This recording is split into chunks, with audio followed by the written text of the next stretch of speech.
We've started. Okay, chapter 3, part 2, vocabulary.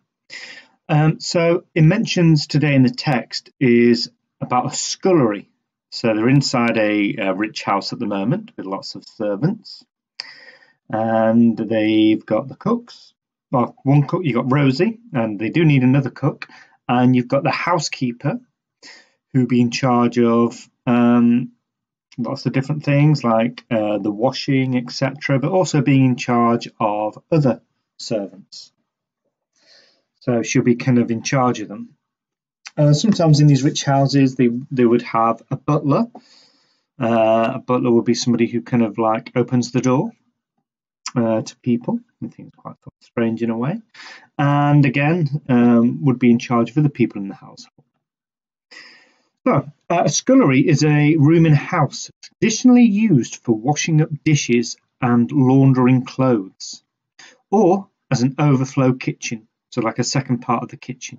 Tasks performed in the scullery include cleaning dishes and cooking utensils or storing them, occasional kitchen work like ironing, boiling water for cooking, or bathing and soaking and washing clothes.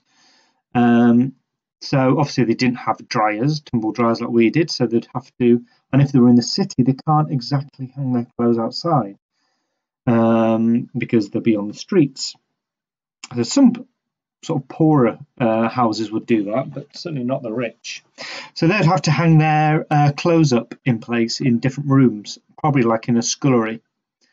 So the kitchen would be completely separate where you cook from the, well, it would be like linked, but there might be separate rooms with a door. Okay, some of the words coming up today is stern. And the housekeeper came in stern and brisk. Jim tried to slide under the table. So stern, very serious in the Victorian times, and brisk, quickly. Errands, I'm sure you've heard of errands before, and she can scrub the floor for you and run errands for you. So errands, jobs, do different jobs. Clasped, her hands clasped behind her back, and her eyes were pleading.